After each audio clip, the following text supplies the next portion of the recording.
1 Tessalonicenses, capítulo 5, o último versículo. Hoje nós encerraremos a primeira carta, né? Amém, glória a Deus, graças a Deus, festa, fogos. Versículo 28, o apóstolo Paulo diz assim: a graça de nosso Senhor Jesus Cristo seja convosco. Amém. Podem sentar, irmãos. Nós estamos falando sobre os ensejos finais, não é isso? Ensejos finais, que são os últimos desejos do apóstolo Paulo aqui mencionados nesta carta. E nós vimos que são 4. O primeiro é a oração, no 25 ele falou: irmãos, orai por nós. O segundo é a comunhão, no 26 ele diz: saudai-vos uns aos outros com um beijo santo. Terceiro é a doutrina, que está no versículo 27, porque ele falou: conjuro, ele colocou a igreja debaixo de um juramento, para que lesse essa carta a todos os irmãos. E por último, a bênção.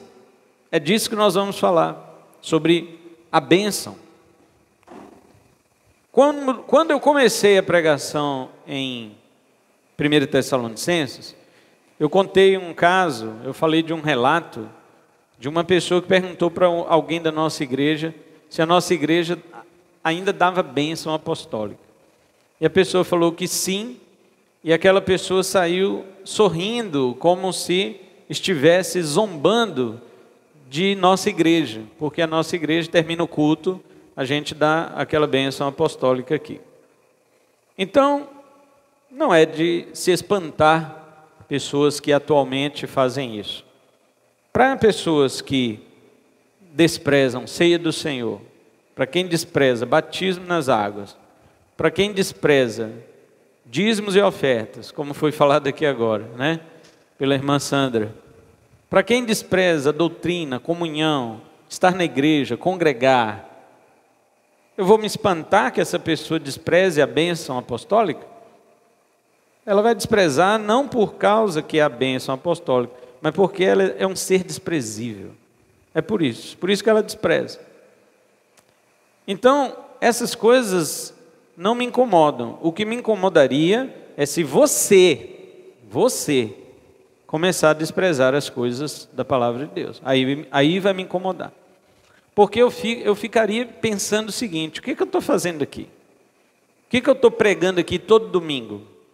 O que estou falando, o que estou ensinando para um povo para ser diferente nesta geração que nós estamos vendo e presenciando, uma geração completamente abandonadora de Deus. Não é abandonada, talvez, né? Deus também já abandonou. Mas eu digo assim, uma geração que ela mesma abandona Deus e suas coisas. Me espantaria se você acreditasse neles e você começasse a segui-los. Porque eu ia me questionar: o que eu estou fazendo aqui?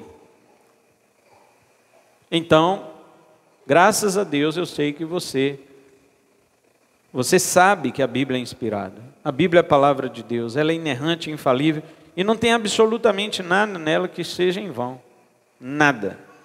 Nela contém tudo aquilo que é necessário para a nossa vida. Então, esse desprezo à bênção apostólica geralmente tem o seguinte argumento: nós já somos abençoados, para que ficar lá todo culto falando a graça de Jesus seja com todos? Nós não já somos abençoados?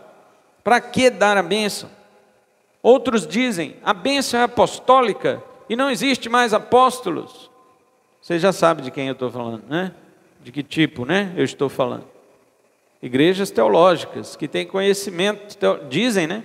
Que têm conhecimento teológico, que formam suas faculdades e dão seus diplomas para aqueles que creem nas suas confissões, não na Bíblia, nas confissões deles.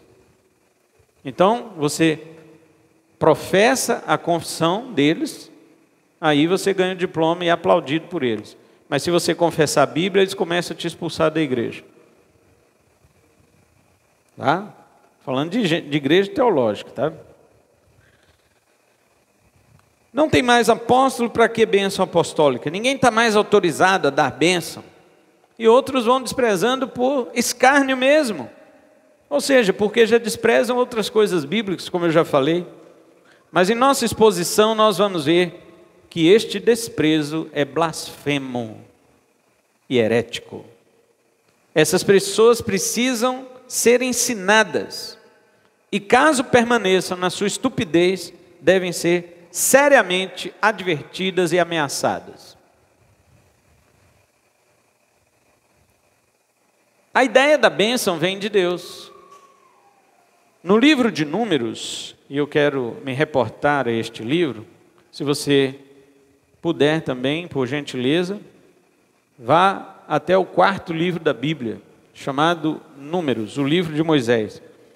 Lá no livro de Números, Deus ordenou a Moisés que ensinasse seu irmão Arão e, por conseguinte, a todos os demais sacerdotes a pronunciar a bênção do Senhor sobre o povo de Israel. Número 6, 22 até o 27, diz assim: E falou o Senhor a Moisés, dizendo: Fala a Arão e a seus filhos e dize-lhes: Desta maneira abençoareis os filhos de Israel, dizendo-lhes: O Senhor te abençoe e te guarde. O Senhor faça brilhar o seu rosto sobre ti e tenha misericórdia de ti.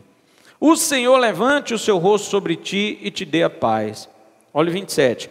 E colocarão o meu nome sobre os filhos de Israel e eu os abençoarei. Não é Arão que ia abençoar o povo.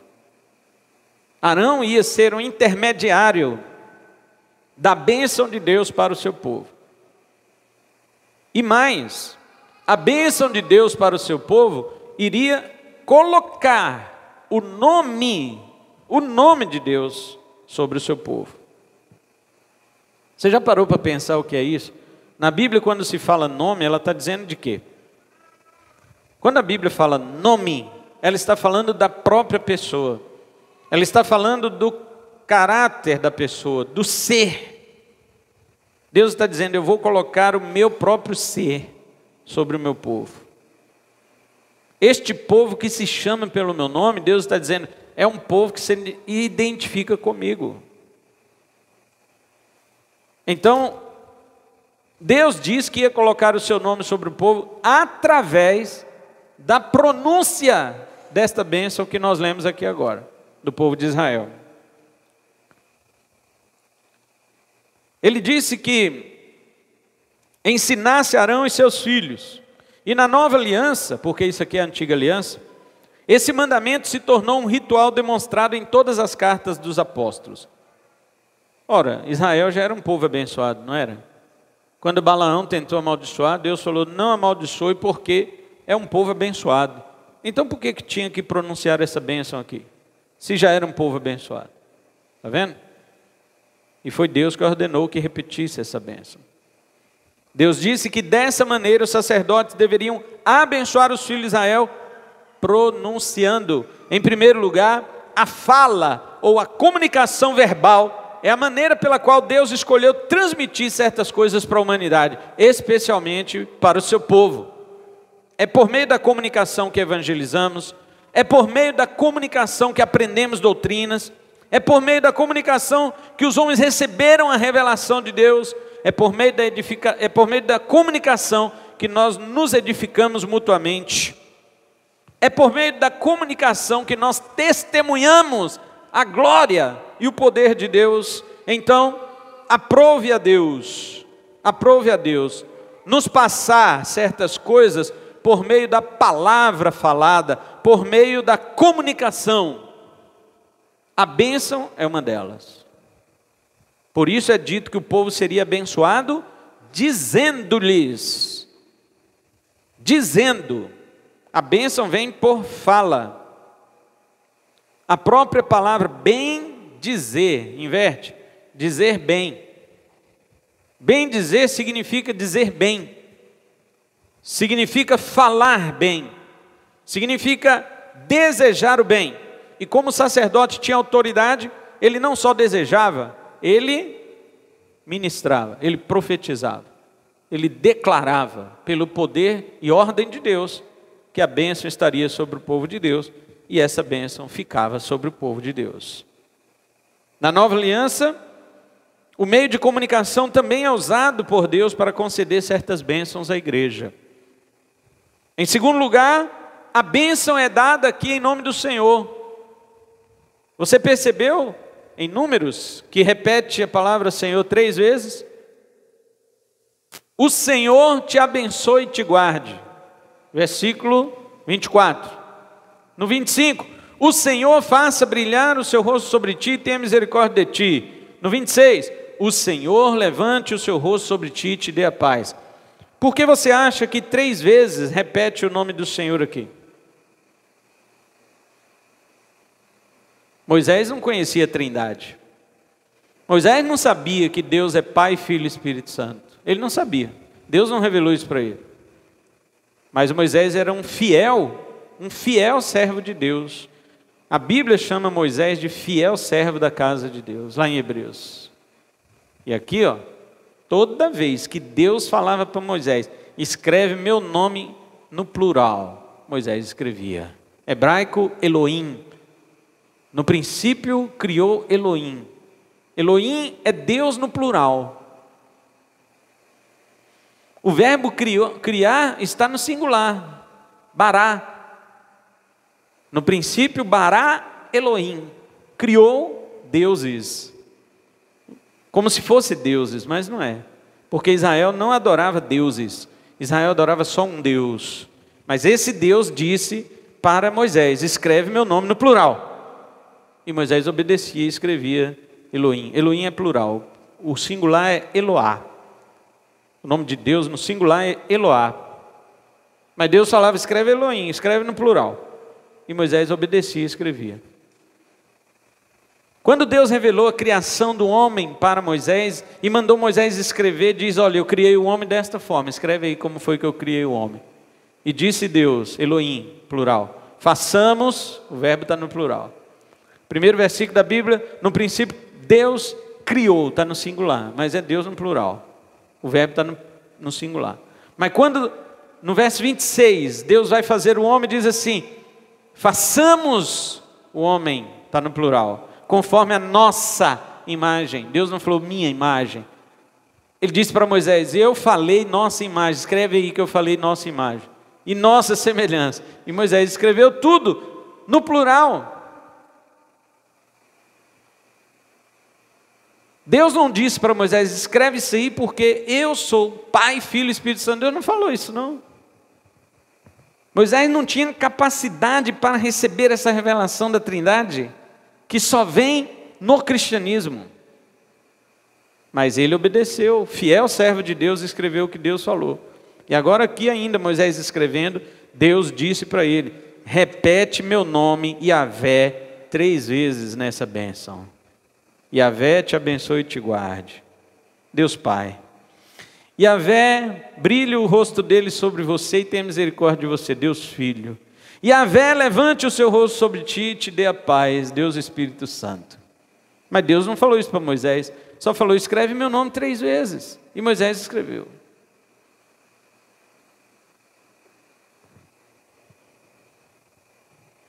O Deus Pai é Senhor. A Bíblia chama ele de Senhor em Gênesis, em toda a Bíblia chama Deus Pai de Senhor. Jesus é Senhor. Lá em Filipenses, Paulo diz que todo joelho se dobrará e toda língua confessará que Jesus é o quê? Senhor. E o Espírito Santo é Senhor. Lá em 2 Coríntios 3, o apóstolo Paulo diz no versículo 18, não me lembro agora, se é 18 ou 16, ou 17, ele fala assim, ora, o Senhor é o Espírito, e onde há o Espírito do Senhor, aí a liberdade. Então o Espírito Santo também é Senhor. Agora veja que interessante, o apóstolo Paulo, ele escreve também na sua carta, na sua segunda carta aos Coríntios, da seguinte forma, quando ele encerra a carta, 2 Coríntios 13, versículo 14, ele fala assim, o amor de Deus, que a graça de nosso Senhor Jesus Cristo, o amor de Deus e a comunhão do Espírito Santo sejam com todos. Ele cita a Trindade na hora de dar a bênção. Paulo agora é apóstolo, ele é a autoridade máxima da igreja. Os profetas, sacerdotes, todos esses findaram em João Batista. Mas agora tem uma autoridade eclesiástica máxima na igreja, colocada por Jesus, que são os apóstolos. E o apóstolo Paulo entende que ele tem poder de Deus para abençoar a igreja, como o sacerdote Arão tinha poder de Deus para abençoar o povo de Israel. E como Arão, que não conhecia a Trindade, mas falava 3 vezes Senhor, Paulo, que conhecia a Trindade, ele falava do Pai, do Filho e do Espírito Santo. Você está vendo que negar a Trindade é negar uma doutrina central, uma doutrina maravilhosa. Talvez você diga assim, mas então os crentes adoram 3 deuses? Não, não há 3 deuses, apenas um Deus. O que tem de 3 são pessoas. A divindade é uma só, mas dentro dessa divindade nós temos 3 pessoas. Não existe contradição. Contradição é se eu dissesse que há só um Deus e depois falasse que há 3 deuses. Isso é contradição. Ou se eu dissesse que há 3 pessoas e depois dissesse que só há uma pessoa. Isso também é contradição. Mas não é isso que a fé cristã afirma. A fé cristã afirma que há um só Deus, uma só divindade. E há 3 pessoas nessa divindade. Isso não é contradição. Isso é a doutrina ensinada claramente pela Bíblia Sagrada. O Pai é Deus, mas Ele não é o Filho nem o Espírito Santo.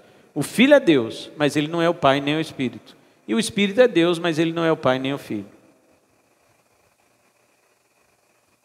Para você ter outra ideia, eu sou uma pessoa humana. Eu tenho um pai. Meu pai também é humano. Então nós compartilhamos da humanidade, mas não somos a mesma pessoa. Entenderam? Nós somos humanos. Eu e meu pai somos humanidade, mas não somos a mesma pessoa. Somos 2 pessoas diferentes. Assim também, o Pai, o Filho e o Espírito Santo, eles são uma só divindade, mas são 3 pessoas diferentes.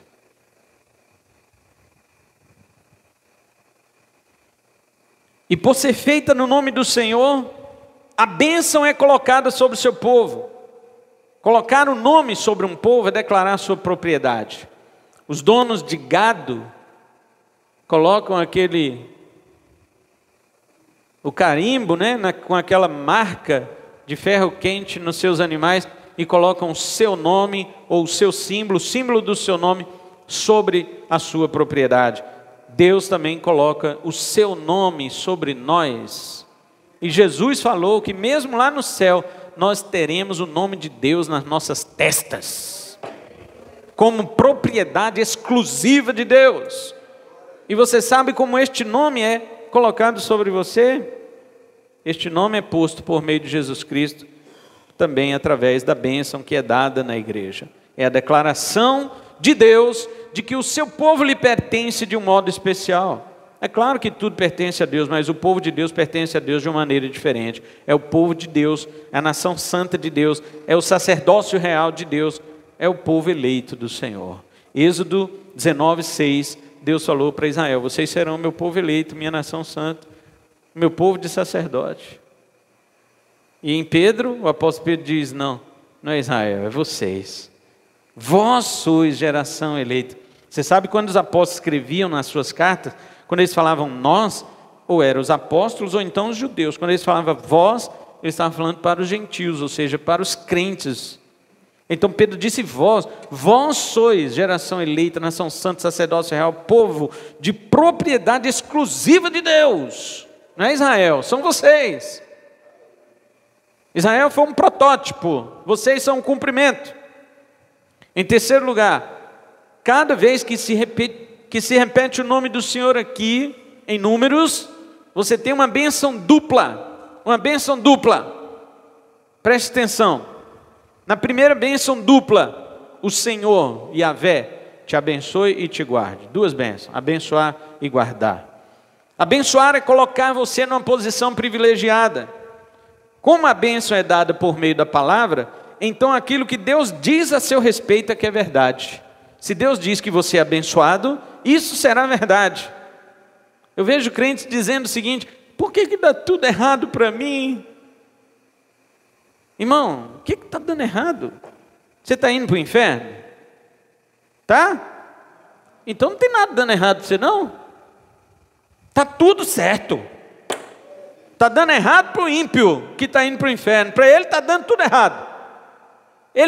Mas ele tem carro, ele consegue dinheiro, tudo dá certo para ele. Não dá, irmão, não dá. Está dando tudo errado para o ímpio, porque ele vai para o inferno. Essas coisas estão passando vaselina. Essas coisas estão passando vaselina no escorregador deles, para que eles escorreguem mais rápido para o inferno. Agora o cristão está tudo, está tudo dando errado para mim. Como assim, irmão? Você está indo para onde? Eu estou indo para o céu. Então o espinho que tem na sua carne é certo, está dando certo. Porque se Deus tirar, você vai para o inferno também. O sofrimento que você tem, que eu não sei se é igual ao do apóstolo Paulo, deve ser mais, né? O sofrimento que você tem, que vive chorando pelos cantos, que crente maravilhoso que você é. Mais que o apóstolo Paulo, é bom para você, porque está te levando para o céu. Se Deus tirar o sofrimento, você abandona ele. A falta, o sofrimento financeiro, a falta econômica que Deus faz você passar é bom para você. Porque muitas vezes que Deus te abençoa um pouquinho, você já se afasta dele financeiramente. A saúde que Deus tira muitas vezes de você, se Ele desse saúde para você, beleza para você, dê graças a Deus se é feio. Dê graças a Deus se é feio. Porque se você fosse bonito, você ia estar querendo se exibir aí para o mundo. Deus fez você feio, mas você é salvo. O que adianta ser bonito e ir para o inferno? Agora, é lógico, tem uns bonitos que vai para o céu. Esse aí é bom, né? Não é meu caso, irmão. Eu sei que você estava pensando que eu ia falar. Mas não é, mas ser salvo, não tem nada dando errado. Então o termo, quando diz assim na Bíblia, bem-aventurado é esse, é aquele, bem-aventurado é este homem ou aquele homem, isso é o que Deus diz a teu respeito. Portanto, quando diz o Senhor te abençoe, é isso que está dizendo. O Senhor declare sobre você aquilo que Ele diz que você é, e é isso que Ele diz que você é, e acabou. Não é o que você pensa que você é o que Deus diz que você é. Eu penso que eu sou um fracassado, mas Deus diz que você é um bem-aventurado, e aí? Prevalece o quê? O que você acha ou o que Deus falou? Eu estou vendo 2 objetos nessa mesa, mas se Deus falar que tem 30, você vai brigar com Deus? Não, pastor, é só a Bíblia e o tablet. E se Deus falou que tem 30 objetos aqui, você vai falar o quê? Quem está certo é Deus, não é você. Seus olhos te enganam. Deus não se engana. Quando o exército sírio cercou a casa de Eliseu, o jovem falou assim, agora, o discípulo de Eliseu falou, nós estamos lascados, porque o exército cercou nossa casa, e só tem nós 2 aqui. O profeta disse para ele, você tem certeza que é só nós 2? Ai, profeta, pelo amor de Deus, olha o que esses caras vão fazer com a gente. Ele falou, Senhor, abre os olhos desse menino. Quando Deus abriu os olhos do menino, ele viu carros de fogo espalhados por todo lugar, em tudo estava em volta deles ali, e ele ficou maravilhado. O exército do Senhor está conosco. Pois é, rapaz, é Deus que tem razão, não é você. Você contou 2, Deus conta mais de 2.000, e aí? Quem tem razão? É o que você diz ou é o que Deus diz? Querido irmão, abre os seus olhos espirituais. Você é bem-aventurado, você é abençoado, porque foi Deus que abençoou você, e é Ele que declarou isso sobre a sua vida. Se Deus diz que você é abençoado, acabou, não interessa o que está acontecendo na sua vida, não.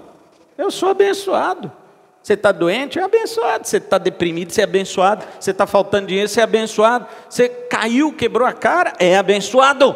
Porque o que prevalece é o que Deus diz sobre você e não o que está acontecendo com você. O Senhor te abençoe e te guarde.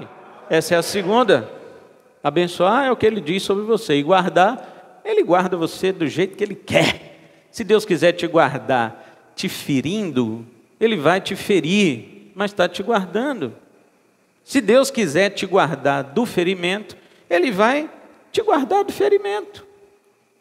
Se Deus quer te guardar apertando você, dentro de uma caixinha, eu vou guardar meu filho aqui. Aí não cabe, né, caixa, Deus vai apertar você para você caber, porque Ele quer te guardar ali. Ai, está doendo, o que Deus está fazendo comigo? Ele está te guardando, rapaz. Ah, mas está doendo. Claro, a gaveta é apertada. Você tinha que ser menor. É por isso que Ele está te apertando, para você diminuir mesmo. Deus te guardará, Deus te protegerá, Deus fará providenciar tudo para aquilo que Ele disse a seu respeito seja sempre verdadeiro. Se Ele disse que você é salvo, Ele vai te guardar por todos os caminhos da sua vida para que você chegue à salvação, meu irmão. E esse guardar pode ser o que Ele quiser fazer, dependendo das suas estripulias. Eu sou uma ovelha salva, aí começa a sambar, pular por aí, daqui a pouco está pulando lá dentro do baile. Aí Deus quebra a perna, traz de volta, fala, não, você é salvo, você vai pular aqui, ó, na minha presença. Porque Deus está te guardando. Deus está te guardando, meu amigo. Agradeça Ele. Agradeça Ele. Sabe por que Ele te guarda? Porque Ele já falou que você é bênção.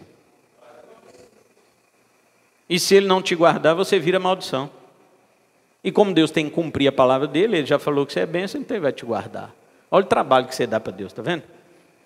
Eu também, estou falando. Acho que até mais.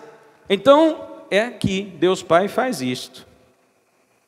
Segunda bênção dupla, é Deus Filho que faz. Está escrito no verso 25, o Senhor faça brilhar o seu rosto sobre ti. E a segunda bênção, e tenha misericórdia de ti. Esse é Jesus. Ele veio como luz do mundo e brilhou na face daqueles que Ele quis revelar o Evangelho. O Deus deste século cega o entendimento dos incrédulos, para que não lhes resplandeça a luz do Evangelho da glória de Cristo, que é a imagem de Deus. Mas Cristo levantou o rosto dele sobre você, Cristo brilhou, Ele fez brilhar o rosto dele sobre você. E mais do que isso, Ele teve misericórdia de você. Cristo é a misericórdia de Deus sobre nós, aleluia! Cristo é a misericórdia de Deus sobre você. E a terceira bênção do Espírito Santo, no verso 26, o Senhor levante o rosto dele sobre você. O Espírito Santo faz isso. O Espírito Santo mostra para você o rosto de Cristo, ele mostra para você a face de Deus. É por meio do Espírito Santo que você tem comunhão com Deus. É por meio do Espírito Santo que você é chamado filho de Deus. É por meio do Espírito Santo que você chama Deus de Abba, Pai. E finalmente te dá a paz. Não é o Espírito da paz que você recebeu? Não é este Espírito que habita em você e faz com que você tenha paz?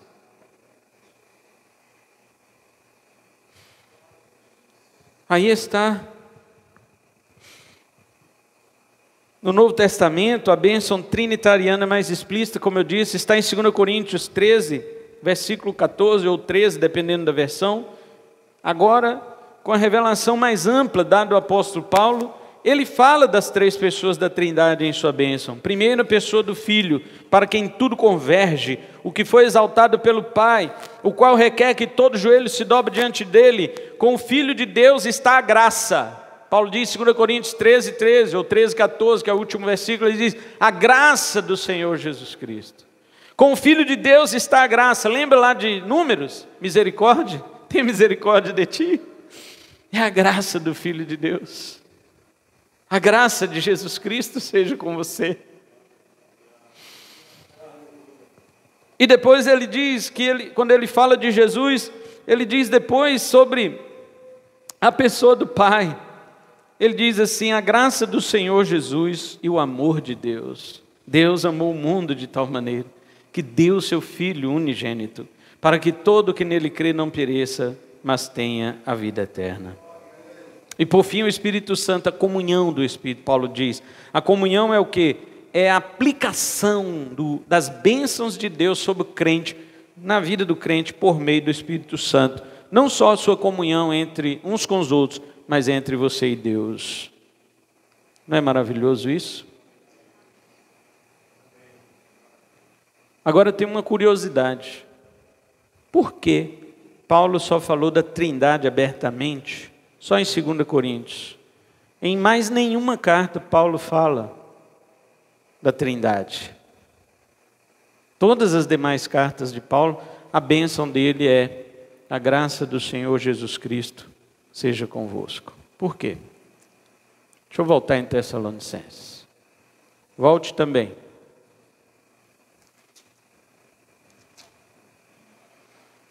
(5:28) 5:28. A graça de nosso Senhor Jesus Cristo seja convosco. Por que Paulo não usa aqui Pai, Filho, Espírito Santo, igual ele fez em 2 Coríntios 13? Eu vou dizer para você por quê. Por causa de Colossenses, capítulo 2, versículo 9.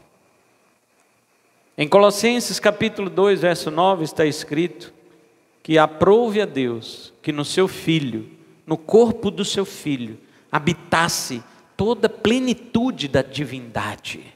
Pai, Filho e Espírito Santo habitam no corpo de Jesus. Então não tem necessidade de dizer, eu te abençoo em nome do Pai, do Filho e do Espírito Santo, não.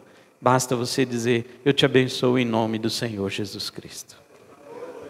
Porque nele habita corporalmente toda a plenitude da divindade. A plenitude da divindade é o Pai, é o Filho e é o Espírito Santo. E isto habita com sua plenitude, com sua totalidade, no corpo de Cristo lá no céu. É por isso que os apóstolos, em Atos, não batizavam em nome do Pai, do Filho e do Espírito Santo. Você já viu algum batismo em Atos? Em nome do Pai, do Filho e do Espírito Santo? Mas Jesus mandou batizar em nome do Pai, do Filho e do Espírito Santo em Mateus 28. Por que os discípulos não batizaram, os apóstolos não batizaram em nome do Pai, do Filho e do Espírito Santo? Somente em nome de Jesus. No livro de Atos, todos os batismos são em nome de Jesus. Por quê? Volte aí, 28. Fica de olho no versículo 28, que nós vamos encerrar agora esta mensagem. A graça de nosso, primeiro, Senhor. Tá, Senhor. A palavra grega Senhor é Kyrios. Kyrios. Essa palavra foi uma tradução dos 70 rabinos que traduziram a Bíblia antiga dos judeus, que era hebraica, para o grego, 200 anos antes de Jesus nascer. Antes de Jesus nascer, um dos generais de Alexandre ordenou que todas as nações conquistadas pela Grécia fizessem traduções das suas escritas, das suas literaturas para o grego, todas elas. Tinha que traduzir para o grego, para que todo mundo conhecesse as histórias de todo mundo. E os judeus tinham as suas literaturas escritas em hebraico. Então aquele general ordenou que traduzisse o material hebraico para o grego. E a Bíblia dos hebreus, que era o Antigo Testamento, só tinha em hebraico. Então eles designaram 70 rabinos para fazer aquela tradução para o grego, que era a língua oficial da época.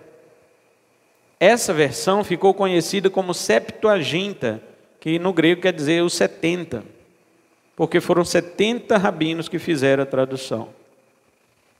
E quando eles traduziram essa Bíblia hebraica para o grego, naquela época, antes de Jesus nascer, a palavra Yahvé, no Antigo Testamento, que é Senhor, tudo maiúsculo, lembra que a gente fala isso aqui direto? Quando aparece no Antigo Testamento Senhor, tudo maiúsculo, é Yahvé no original hebraico. Todas aquelas palavras eles traduziram para Kyrios, para grego Kyrios. Quando os apóstolos então escrevem o Novo Testamento, eles chamam Jesus de Kyrios. Eles chamam Jesus sempre de Yahvé. Se fosse escrever em hebraico, eles iam escrever em Yahvé. Mas como os apóstolos já escreveram em grego, eles seguiram a tradução que os rabinos antigos fizeram do hebraico para o grego, de Yahvé para Kyrios, e chamaram Jesus de Kyrios. Então isso significa que se eles fossem escrever em hebraico, eles chamariam Jesus de Yahvé. Jesus é Deus. Como é o nome do Pai no Antigo Testamento? Yahvé. E aqui Paulo diz, a graça de nosso Yahvé. O Pai está aqui. O nome do Pai está no Filho. Kyrios é Yahvé. Então você está dizendo, mas Paulo não está falando da Trindade? Olha o Pai aqui. Filipe, quem me vê a mim? Quem me vê a mim? Paulo viu Jesus e viu o Pai. E colocou aqui o nome dele. Kyrios, Yahvé. Nós não estamos em 2 Coríntios 13. Vamos para a segunda palavra. A graça de nosso Senhor o quê? Jesus, tá bom. Jesus. Jesus é um nome hebraico, Yehoshua, que significa o Senhor salva. Yahvé salva. Quem é o Salvador da humanidade? Jesus. O Filho de Yahvé. Yahvé está aqui. Agora o Filho dele está aqui. Jesus. O Pai está aqui. O Filho está aqui. Agora vamos mais. A graça do nosso Senhor Jesus Cristo. A palavra Cristo é grega, mas ela é tradução de uma palavra hebraica chamada Messias. Messias, no hebraico, traduziu para o grego Cristo, certo? Que é a mesma coisa. Messias e Cristo é igual, só são línguas diferentes. Messias no hebraico é Cristo no grego, que em português é o quê? Ungido, ungido. Em Atos, capítulo 10, e o versículo 38, o apóstolo Pedro ele diz assim: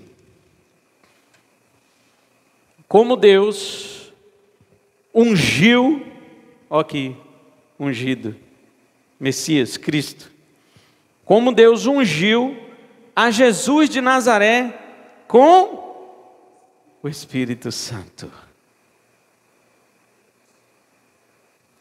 Volta a Tessalonicenses. A graça de nosso Senhor, Yahvé é Deus Pai, Jesus é Deus Filho, e Cristo é o óleo com o qual Deus ungiu o seu Filho, e este óleo é o Espírito Santo. Deus ungiu a Jesus de Nazaré com o Espírito Santo. Atos 10, 38. Aqui está a Trindade. Aqui está o Pai. Aqui está o Filho. E aqui está o Espírito Santo em Jesus. Corporalmente nele habita toda a plenitude da divindade. Então, quando termina o culto e eu digo para a igreja, a graça do nosso Senhor, eu estou falando do Pai, Jesus, estou falando do Filho, e Cristo, eu estou falando do Espírito. A graça do nosso Senhor Jesus Cristo seja convosco. Eu estou dizendo, a bênção do Pai, que é o Senhor, que te abençoa e te guarda. A bênção do Filho, que é o Senhor, que resplandeceu o rosto dele sobre você e teve misericórdia de você. E a bênção do Espírito Santo, que é o Senhor que levanta o rosto, que apresenta o rosto de Cristo, que põe o rosto de Cristo sobre você e te dá a paz. Tudo isso está com você. Você entendeu o que significa a bênção apostólica? Então, que a graça deste Senhor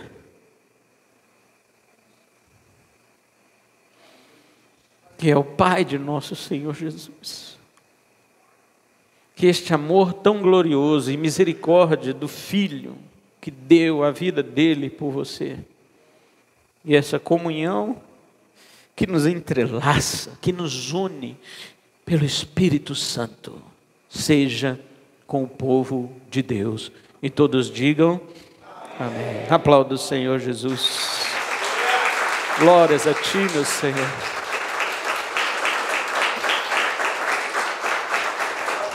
Vamos orar.